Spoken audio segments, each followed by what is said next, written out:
Hello mga kakusina! Ako po ulit si Ate Angel ng Kusina ni Angel, and for today's video, tuturuan ko po ulit kayo ng another dessert recipe na baka hindi mo pa nagagawa o nasusubukan sa iyong kusina, kaya't panoorin ang buong video dahil madali lang po ito. So una, dito sa ating procedure, kakailanganin natin dito ng ganitong kalaki na pakwan, and then unti-unti po natin tong hihiwain para matanggal muna natin yung kanyang mga buto.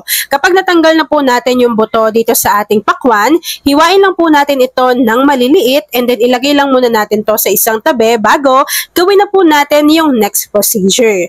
Para naman sa next procedure, dito sa ating kasirola, naglagay na po tayo dito ng isang sachet or 24 grams ng red jelly unflavored. Tapos po, tutunawin lang muna natin ito sa 4 cups of water.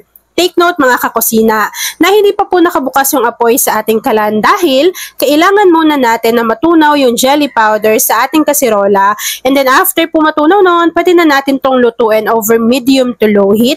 Hintayin lang po natin kumulo yung ating red jelly bago kapag kumulo na po iyan, ilagay na natin ito sa isang lagayan. Kapag naisali na po natin yung ating red jelly dito sa ating lagayan, hihintayin lang po natin tong mag-set or mag-firm.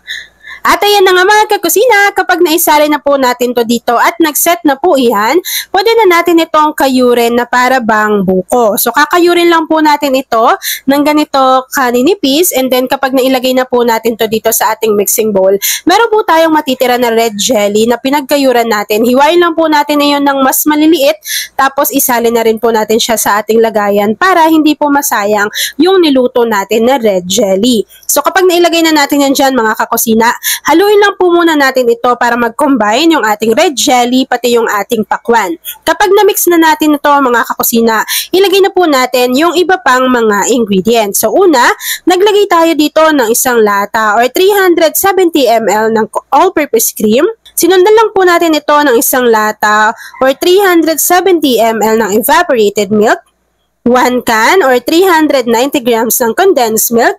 And then after po nun, hahaluin lang po natin ito ng maigi para mag-combine sila.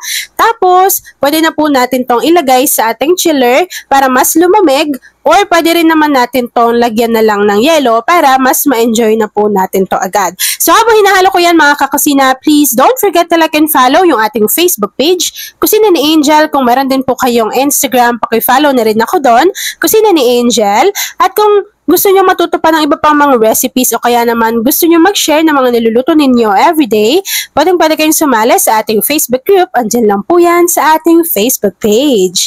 At ayan na nga mga kakusina, tapos na naman po ang ating isang napakadali at masarap na dessert na watermelon sa malamig.